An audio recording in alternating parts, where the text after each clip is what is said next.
Welcome to Talks with Tracy, with certified hypnotherapist, life coach, and licensed mental health professional, Tracy Claremont. Tracy will share her healing journey and explore the many meaningful alternative healing methods in our world today that will support you in doing your own deepest emotional healing. So please welcome the host of Talks with Tracy, Tracy Claremont. Let the suffering end and the healing begin.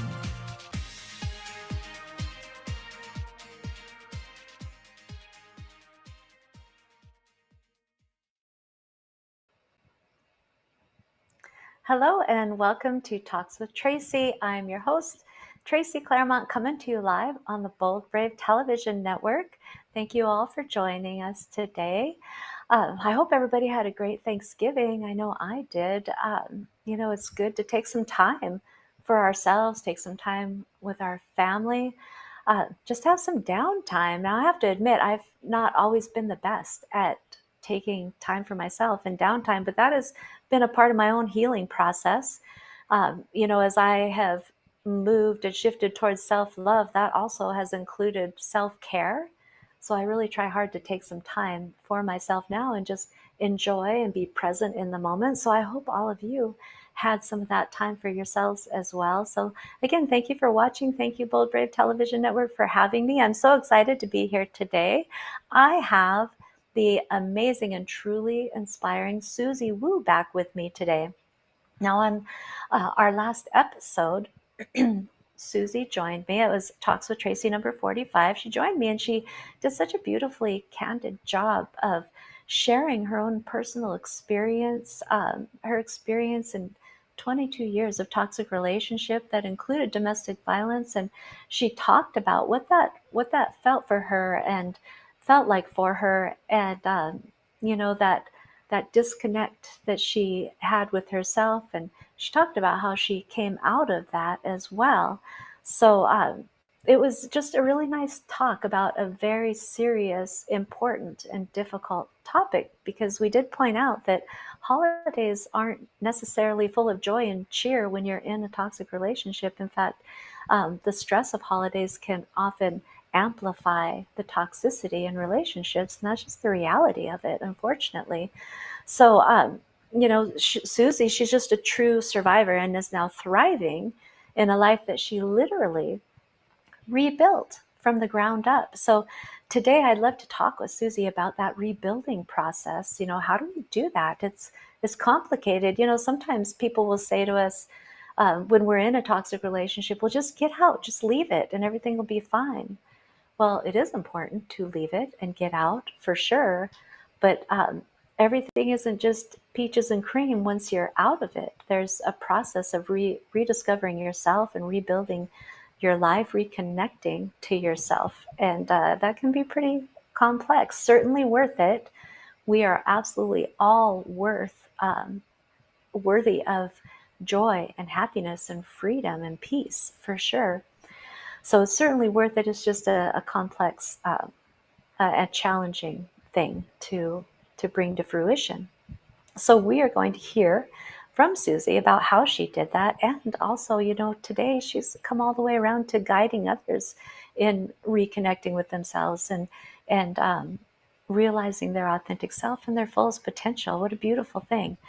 So together also, Suzy and we're going to tackle the question of, do you have to forgive to heal? I've been asked that many times by clients and by viewers. Is it necessary to forgive? And what is forgiveness? What does that even mean? So Suzy and I were going to tease that out today as well. So let me start by reminding you just how amazing Suzy Woo is. She is a metaphysician. She is a psychic medium and astrological guide, an internationally recognized energy healer, a coach, and an inspirational presenter, So she is, and I'm using the words of others, a beacon of inspiration in teaching self-empowerment and thrivability. So she's the perfect one to talk on this topic with, for sure. And I'm so thankful to have her here again. So please join me in welcoming the beautiful and amazing Suzy Woo. Yay! Good morning, Susie. I I hope you kind of had feel a like nice that windsock Thanksgiving. person, like woo, just kind of my Oh, nature. oh, funny. Yes, you have like just this big energy presence, and I love that. So I hope you had a good Thanksgiving. I did. It's lovely to Good. have peace in my life now. Absolutely. And time with family that is free of chaos, right? Hmm. Yeah, Yeah. yeah. Nice. Nice. Well, good. I'm glad that you had a beautiful Thanksgiving. I did reference our last show together where you talked about your experience in toxic relationship and like even downright life-threatening 22-year relationship. Oh my goodness. So thankful that you're here today to tell your story. But we kind of brought it around to that point where you left the relationship, and now I'd really like to talk about that next phase of your life post leaving the relationship, that rebuilding time. You literally rebuilt your life from the ground up.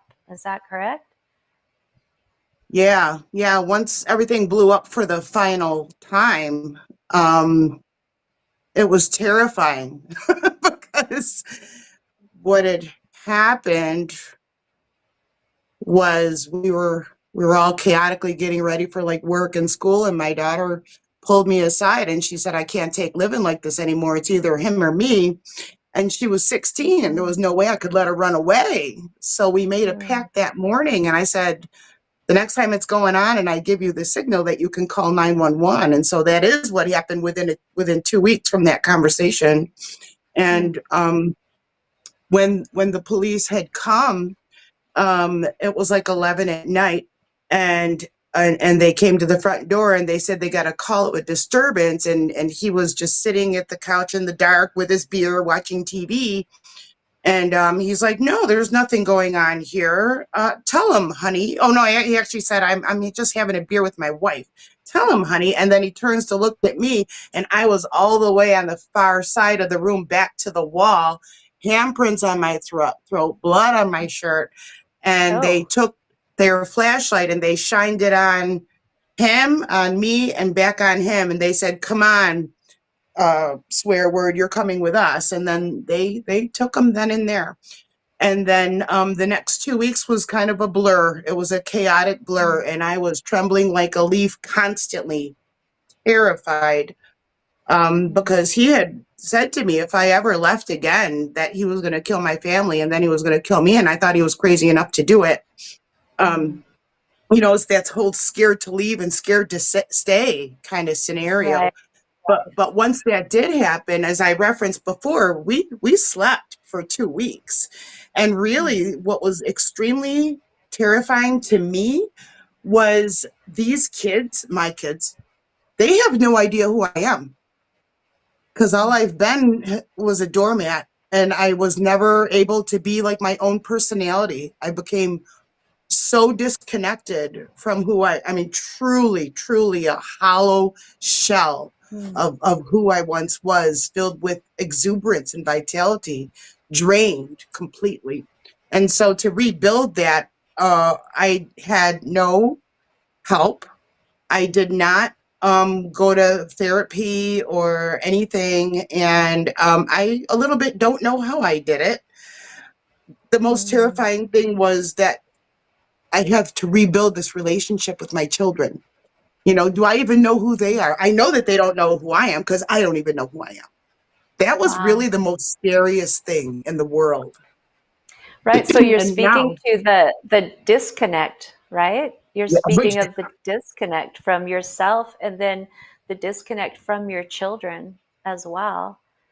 yeah, And yeah. when we're parenting our children, one of the absolute most important things that we do to raise emotionally healthy children is to be present with them and to be attuned and connected. And when you're in a relationship like this, when you're not able to even remotely do that with yourself, then you're not able to do it with your children. And that's a sad reality of this, right?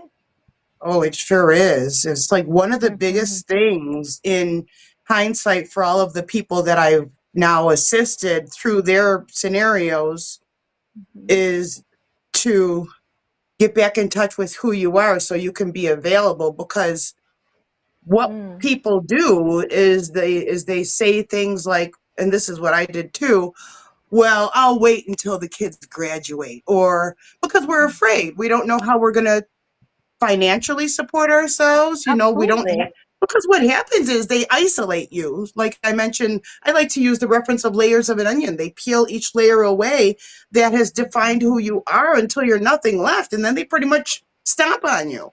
And Mhm. in doing so, you have no identity anymore. You have no values anymore. You take on the values of your controlling abuser.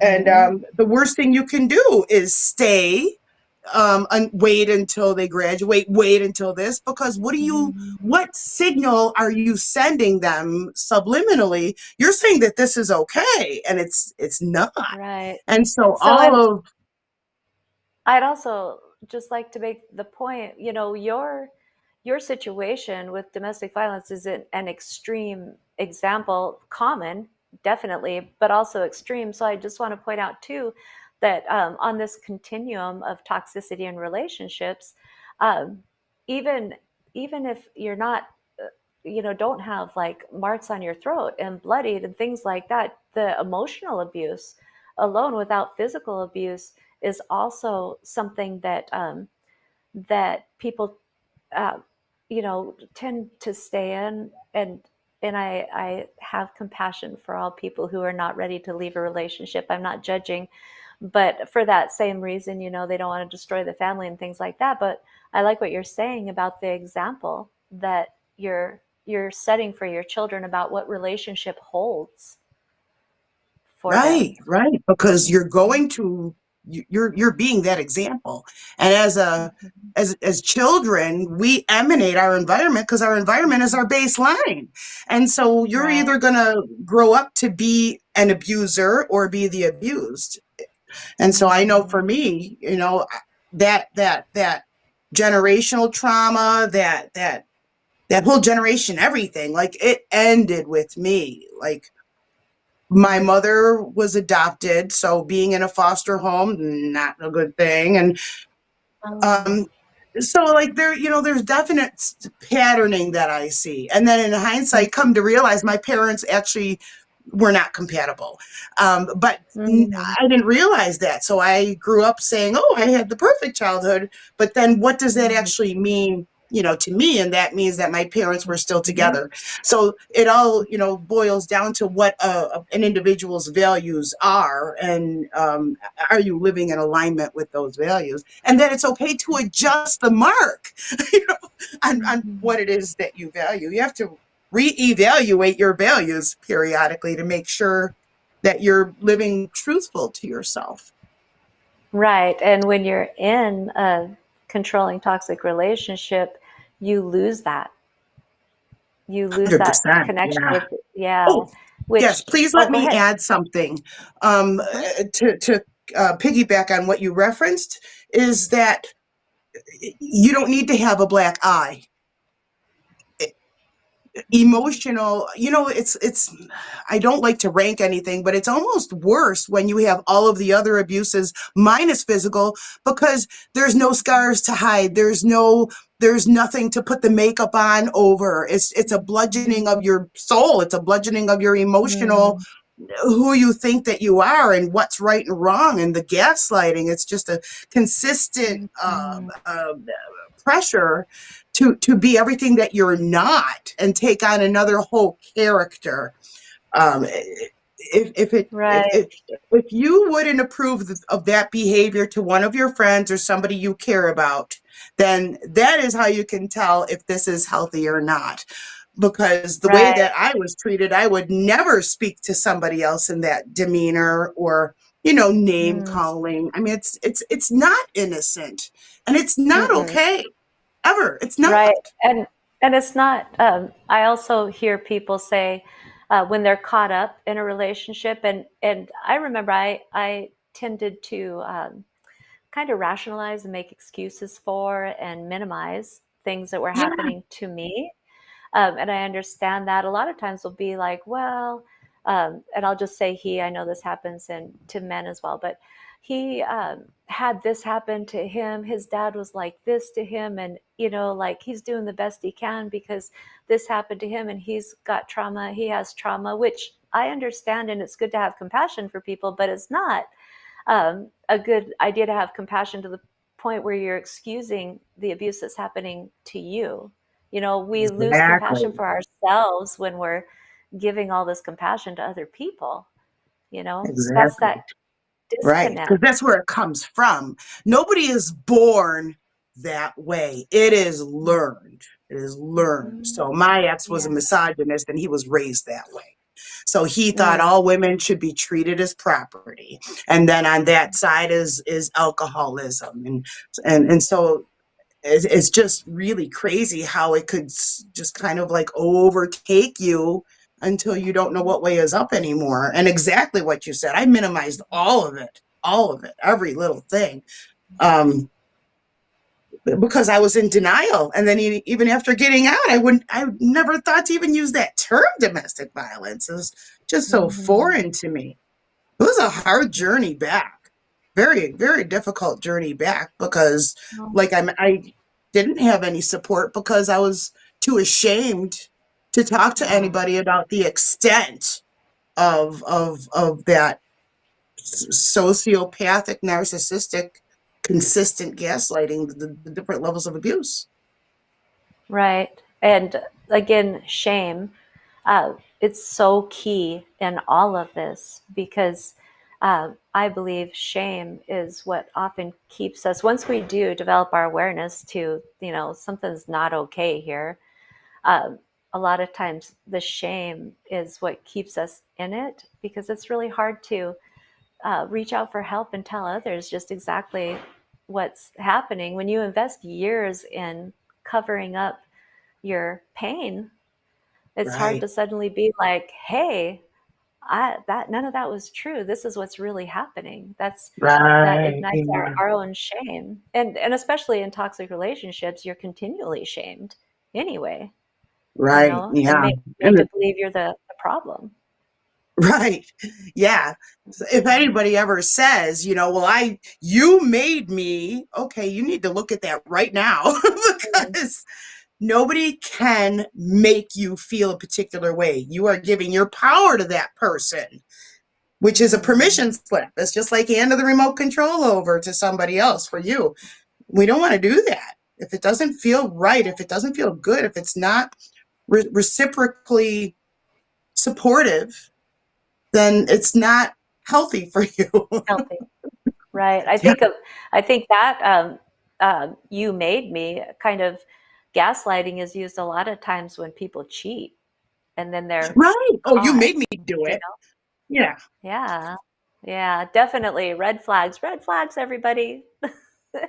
Run for the hills if that's happening. So let's talk about this reconnecting.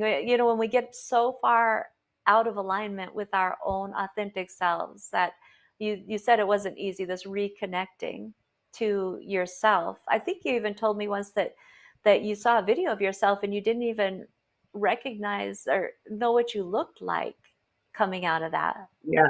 That's a Mind huge blowing. disconnect. It still mind Blowing. blows. Yeah, because I can still reflect on when I did it and the amazing, almost like shock. Like that's what I look like. It was very Mhm. unusual. I'm sure there's a name for it out in the medical, in the psychological field, Mental. but yeah, I definitely had it. I mean, the closest I know is dissociation. But Mm, yeah, shocking to yeah. know that I was that far gone, and my family stopped coming around because who wants to walk into that hostile environment? They know that if they Mhm. say something and it sets something off, they know I'm the one who's going to bear the brunt of the anger. So they eventually stopped Mhm. coming around. And that's the whole Right. goal is they want to Yeah, isolate you so that you have no support system. That's how they work. absolutely. But it doesn't start Absolutely. that way. Oh, no. No, It it really starts typically with starts with charm. love bombing, Yeah. right? Right. Yeah. Yeah. Charm. With the Yeah. narcissistic love bombing. So, so you also shared on the last show that it took you 9 years to forgive. And we didn't talk about that. The caption, the title for this episode is, Do We Have to Forgive to Heal? I've been asked that many times. Tell me your perspective on that. Yeah, well, I used to say, because I knew what you're supposed to do, I forgive, but my jaws touched. I couldn't even say his name. And I started to get into the healing arts. And so I went through, these different phases, and one was control. I want control over my life. I want to know everything. And so I would learn and learn and learn and learn because I realized I needed to feel that I was in my own position of authority because I had not had that my entire life. So I'm learning all these modalities. And then there was one for emotional freedom technique. It's the tapping. And I thought I thought it was a class that was going to teach you how to teach others. So I'm like, okay, yep, I'm going to learn this. And I go and they start going in this circle, and it's like you measure, okay, Rita has a headache, and it's in 1 to 10, it's a 9. And then we all talk about, okay, and this makes Rita feel blah, blah, blah. And then we're all tapping for her. And then at the end, how do you feel now? Oh, it's a 1. Well, I'm very, very skeptical. And I'm like, I'm not believing this. And they're going around the circle. And then I realized they're not teaching us how to teach it. We're actually doing it. And here I am in my head. Well, there's nothing wrong with me. I'm fine, because most of the people were having physical pain, which I don't have physical pain. But then it was 2 people before me, and I'm kind of sweating bullets inside now. Like, I don't have a problem. What am I going to say? And then forgiveness came up. So now here it is, the next person. And because I used to say, well, this person did this, and it was very blamey, which is a phase you need to go through. So anyways, so here it is, my turn. And I'm like, forgiveness. This is what my ex-husband did, and blah, blah, blah, blah. Okay, so then they all start talking, and they're doing all this tapping thing. And I closed my eyes. This is so miraculous. Behind my closed eyes, I see all of this like soot suspended in the air. And then these birds, kind of like doves, came in. And all of this soot, they took it and it all went up and away. And in that moment was true forgiveness. I cried like a baby. And now I can say the person's name, I can talk about it, and it really, really did it for me. But it took me 9 years. Up until then, I would say, I forgive him. I forgive. Okay, if no, I don't. There's still something going on in there.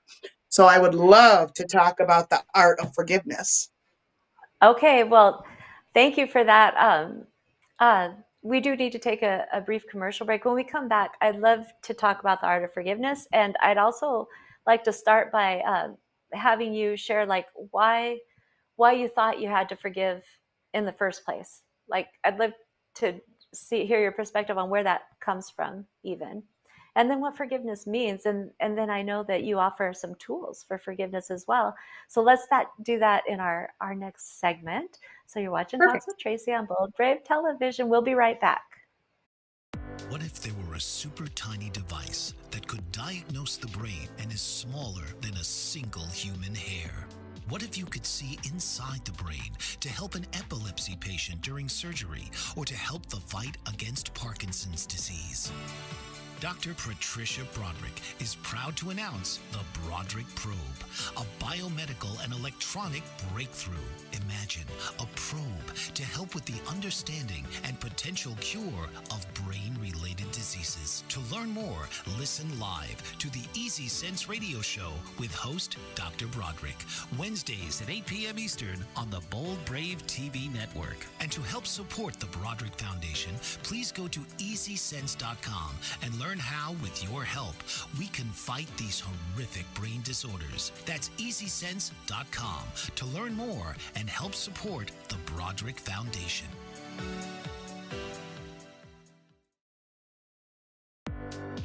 Author, radio show host, and coach John M. Hawkins reveals strategies to help gain perspective, build confidence, find clarity, achieve goals. John M. Hawkins' new book, Coached to Greatness, Unlock Your Full Potential with Limitless Growth, published by iUniverse. Hawkins reveals strategies to help readers accomplish more. He believes the book can coach them to greatness. Hawkins says that the best athletes get to the top of their sport with the help of coaches, mentors, and others. He shares guidance that helps readers reflect on what motivates them, rediscover and assess their core values, philosophies, and competencies, find settings that allow them to be the most productive, and track their progress towards accomplishing goals. Listen to John Hawkins' My Strategy, Saturdays, 1 p.m. Eastern on the BBM Global Network and TuneIn Radio.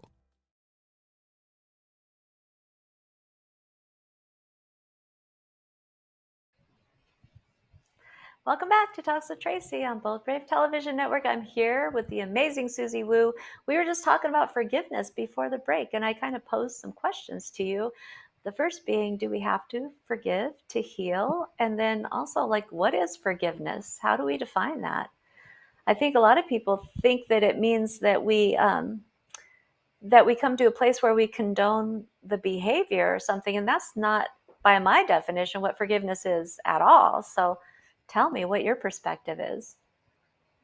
Fully agree. Yeah. I came to understand forgiveness. I call it an art. And it is because you don't want to carry the chains around any longer. Everybody and anybody that has ever caused you any kind of scarring or harm on any level, you have an energy cord too. So everybody that you have a relationship, everybody you've ever worked with, everybody that you've ever greeted, you have an energy cord too. If you've only greeted them once at the store, then it's like a piece of thread. But if you've lived with them, it's like a big cable. And so we have these energy cords to people. And when the person at the other end of it is abusive, it's now like a toxic chain.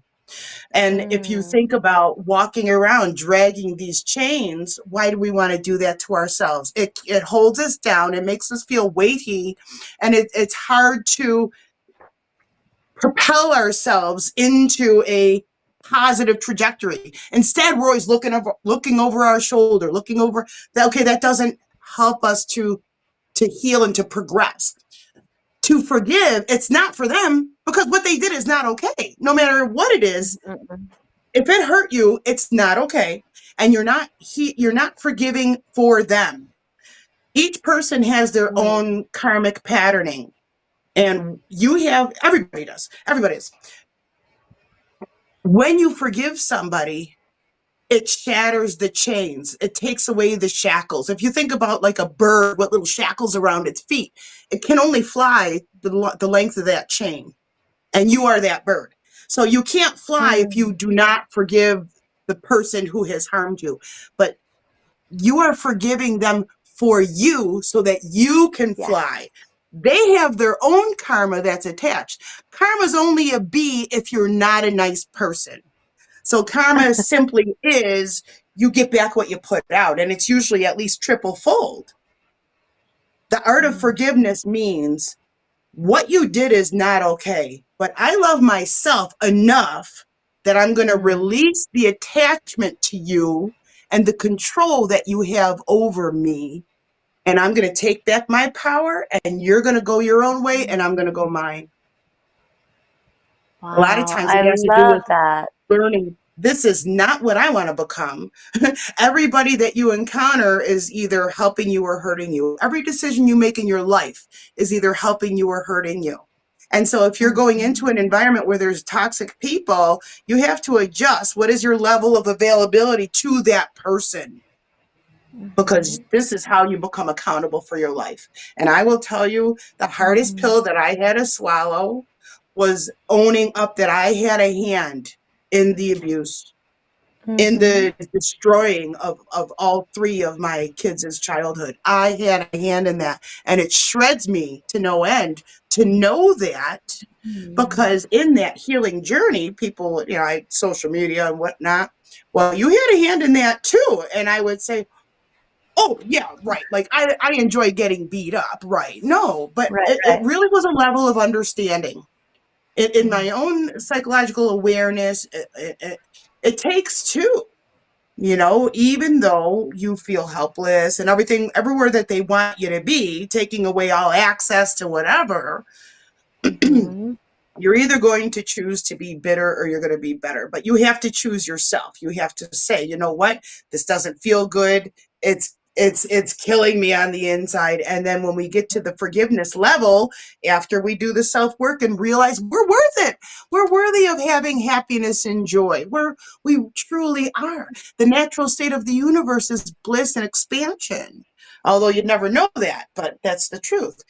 When you forgive somebody, it takes all of their control away out of your auric field.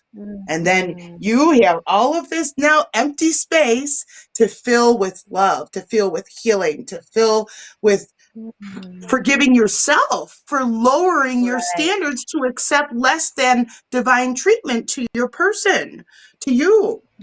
I forgive myself for not loving myself enough to allow other people to harm me.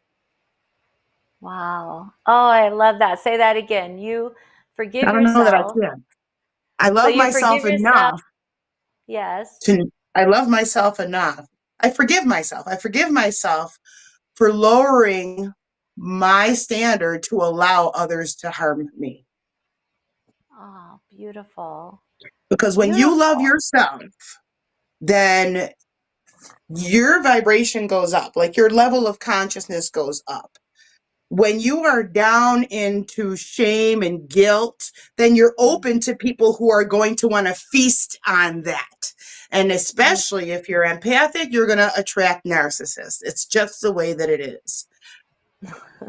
Until you learn to protect your own energy, to Mhm. know that you are not for everybody, you cannot fix anyone, because that's a big word that Mhm. they like to throw around, and that you are responsible for your own joy. You are not responsible to make somebody else happy, to make somebody else satisfied, to fill somebody else's hollow. That's not your job. Your job is to yourself. Correct. Felt self actualization. I am worthy of divine love, but you have to be it for yourself to be able to let Mhm. it in. So it's good to be empathic, but you have to like be in a state of your own unconditional love so that you don't lower yourself to entangle with people who carry around hatred. Right. And so, loving ourselves, it often involves a process of self reflection, self inventory, all of accountability, things like that.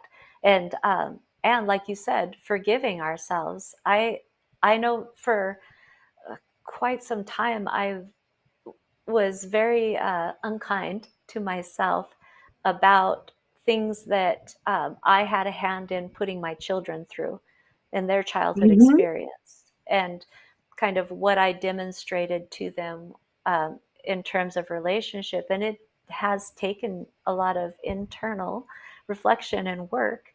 And um, to forgive myself for those things. Plus, that was also deprogramming my brain from all of the moments when I was told that I was destroying the family, destroying the lives of our children, all of that. I had to deprogram all of that before I could even get to the self reflection and the forgiving my own self. Right. It's It's some like an work. unbrainwashing, truly. Hmm. It really is. So, and I love that you did such a nice job of describing how forgiveness is for us. It's not for the other person. And I Right. think Because we would people never get condone confused. that. Absolutely, never. So I like that you clarify that. So again, going from surviving to thriving, which is what you've done, right? In such a beautiful way. Um, uh, can you kind of talk about some of the key ways? Oh, I know what we were going to do. We were going to share a tool, right? Yes. Yes. Can you do that? Can you share a tool Yes. with us is that around forgiveness or what? Tell me about that. It is. So one of my big mottos is you're only as good as your tools. And so I like Mm, to teach tools. And so I invite now, this is going to be, it's just play along. Just play along. So I invite all of the viewers and listeners to rest their eyes closed and to bring their awareness down into their heart or their chest. Imagine you're like a little car parking in the garage. You're bringing your awareness down into your heart. And now that you're in there, who is it that has caused you harm in any way? Allow yourself to bring their likeness to mind. And now visualize the line, the thread, the chain, the energy cord between you and this other person or these other people. And allow these words to be your own. I understand that we had a contract, and I now release you of that contract, and I call in the energy of my own power to destroy these chains, these cords, and these lines that attach us at soul level. And I call back all of my power across all time, space, dimensions, timelines, and realities. And I call it in now. I forgive because I am worth it. I am worthy of love. And I recognize that I am an infinite, powerful soul living in alignment with a living, loving, breathing universe. I am love, and I am loved even beyond my comprehension. And take a nice breath into your heart space and smile on your exhale, and let's open our eyes. Wow, that made me emotional. Yeah. That's amazing.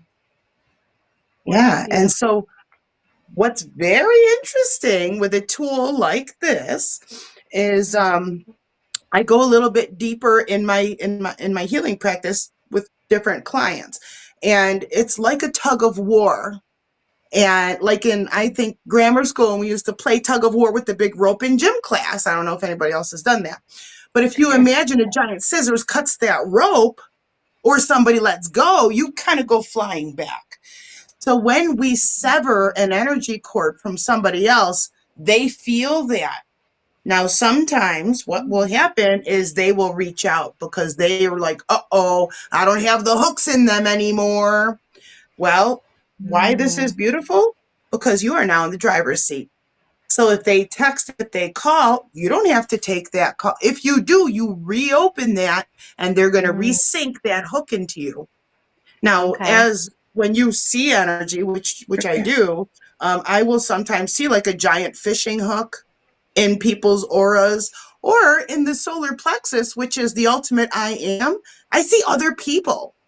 So there's nobody else now why that happens is because these are everybody else who has an expectation of you, and it's the hat that you wear in their world. That is all minimizing our main energy field. So this is who we are. But when we lower ourselves, when we adjust, when we become a chameleon, when we're a people pleaser, it diminishes our main energy source. Think of if all of the spigots are on in the house and you want to take a shower and the laundry's going, and there's not going to be very much water pressure. So when we do this energy cord thing, it gives you all of the water pressure back for you. And it's up to you how much you're going to allow others to not pilfer, but to siphon some of your energy away. I mean, some of those energy cords are healthy. That's okay. So, but you don't know who you have an energy cord to. There could still be somebody who never forgave you from third grade, and they might have shown up during that little exercise.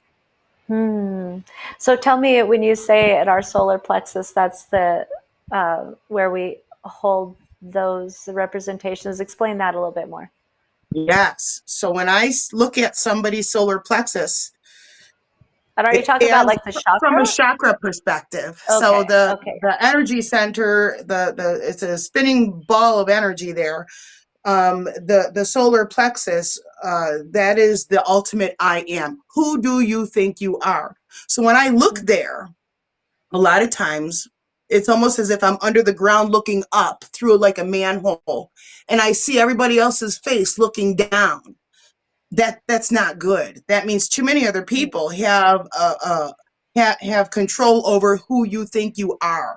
So you're this person to that person, you're this way to that person. Well, what if you were one person? What if you were one hat and you were the same consistently no matter who you're talking to? Well, for me, that was terrifying because I would never talk to my dad the same way I would talk to my child or my boss. And but now I am just one person all of the time. And it's so simple and easy to just be you. Now, in your solar plexus, for me, I see, okay, not only other people, but there's like imagine like a comedian stage. So there's a stage, there's one spotlight on one person. Everybody's born with this, and I call it your pillar of light. So I'll look in there and I'll be like, how much are you in there? It might only be like 20%. So they're not occupying themselves, they're shying away because they're looking for approval. They want everybody else to accept them, all this other stuff. And again, that is lowering our life force. When we're too busy trying to take care of everybody else and be who everybody else wants us to be, we don't have enough life force for our own selves at the end of the day. And that's an imbalance. That's where That's a healthy great boundaries comes in. Yes, yes, and again, that's another great example of how we lose ourselves. Like we can lose ourselves just in the our the roles that we play in our daily lives. We can lose ourselves in trying to please our boss. We can lose ourselves in trying to be the perfect parent, whatever that is. I, I Yeah. don't I don't believe there is such a thing, but when we go from one thing to another, I referenced in the beginning that that's one of the things I work on is loving in my journey of loving myself, also doing self-care and taking time for myself because historically I did not take time for myself. Like everybody was way up here on my list of priorities, and I was like dead last. Yeah. But that I love that representation that you just said about that spotlight, us not being in our spotlight. I like that Right. imagery. Yeah, Yeah. it's so easy to Yeah. get I like lost. to say, shine like the sun. I teach all of this stuff. And uh so it comes and then I share, I teach it. But if you think of like a little garbage fly, a garbage fly cannot get close to the sun. It will burn. So when you wake up mm, in the morning, you breathe in the power of the sun until you're all nice and filled, and then you zip it in. Then you go out to your day. Everybody else who's all gossipy and little yucky, whatever, little garbage fly stuff, they're not going to be able to come close to you because you have the power of the sun in you. And so it's metaphorical, it's all different mhm, ways. Like in Christianity, it's the sun as in the sun, like the son of the father. But the sun, the sun in the sky, and in astrology the sun is you, your vitality. You need to mm. have that inner light. Everyone's born with it, but so many other people we allow to put out our little spark. So we don't have Oh. our, what do you call that in the furnace? Your pilot light. So a lot of times what I do is I will reignite a person's divine spark because their world has extinguished it. Oh, wow. Perfect imagery. You mentioned the world extinguishing it. I've found in our society, um, not sure exactly where this comes from, but there's this like societal belief that if we're not suffering, we're not living right, or we're like life is about sacrifice. I've even heard people say that life is about Yes. sacrifice. Parenting is about sacrifice, and of course we make sacrifices in our parenting, but we put our children first a lot of the time. But life isn't about suffering at Right. all. And No. If for you're only running on fumes, then how available truly are you to be of service for others? And that's why self-care is mandatory. You've got to fill here. I love to talk in metaphors if you can't tell. So you are a potted plant, let's say. So if that potted plant gives away all of its water is going to shrivel up and die. So you need to be saturated. So you put that potted plant in the shower and you soak it. Everything that goes down to the drip tray, now there's enough to share. You take that drip tray and you go and you share with the other plants. If there's nothing in that drip tray, I don't want you to help me if you can't take care of yourself. I want you to be abundant. So you have to be the example. So it's not running on fumes and this is what success looks like and I can't take care of myself, but I'm going to run for everybody else. That's martyrdom. And that's not a healthy balance. You've got to fill yourself first so that it's just like the mask on the airplanes. You've got to take care of yourself first, or you really don't have any right being of service to others because you're not at your full capacity. I can, you referenced the masks on the airplane.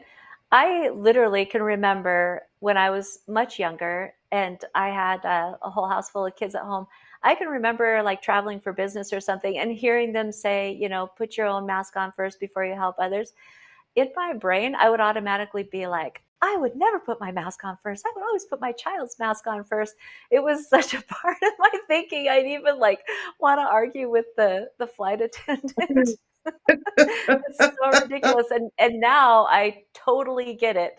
So we just have a couple minutes left, but I want to please indulge my nerdy part. I really love my nerdy part about quotes from you. You once said to me, all roads lead home.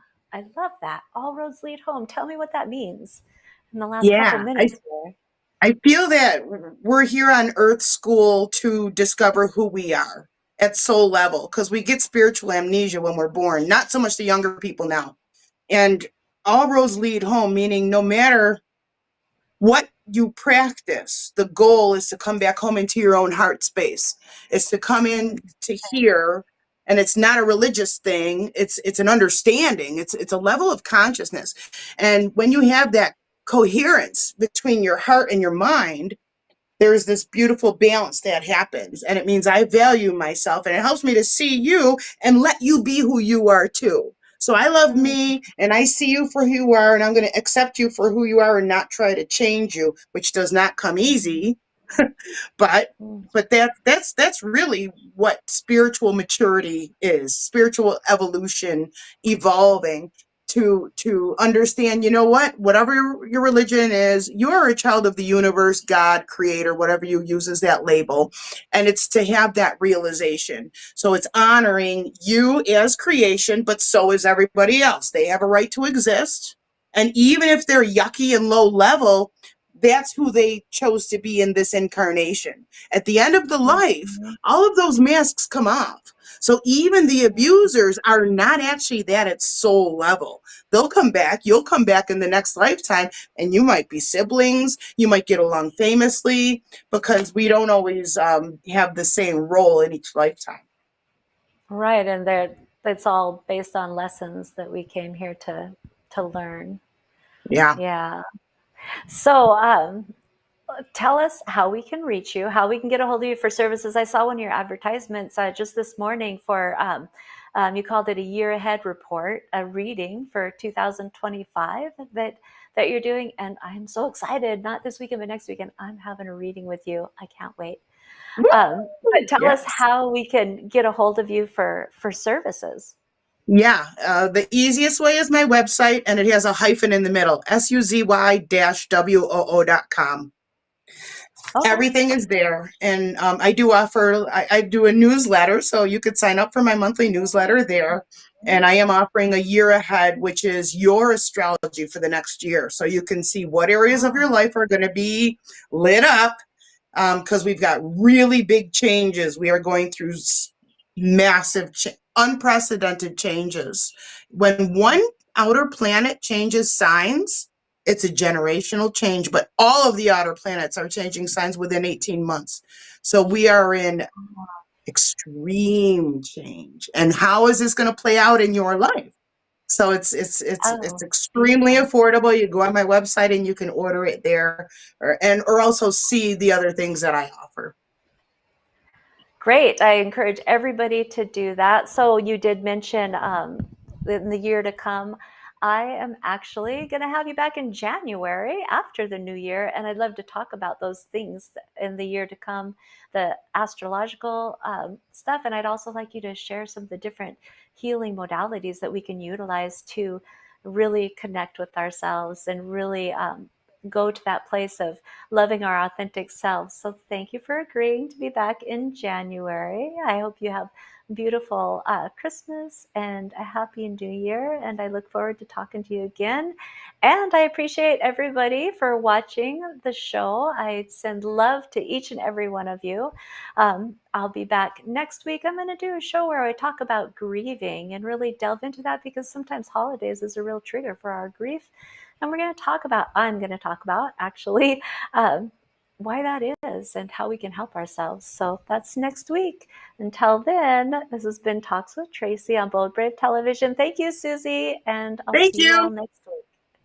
Bye-bye. This has been Talks with Tracy. Join us each week as Tracy and her guests will come together and realize that underneath it all, we are all the same and never alone. So join us each week and let Talks with Tracy be your safe place to land in your healing journey. Right here, Thursdays, 11 a.m. Eastern on the Bold Brave TV network.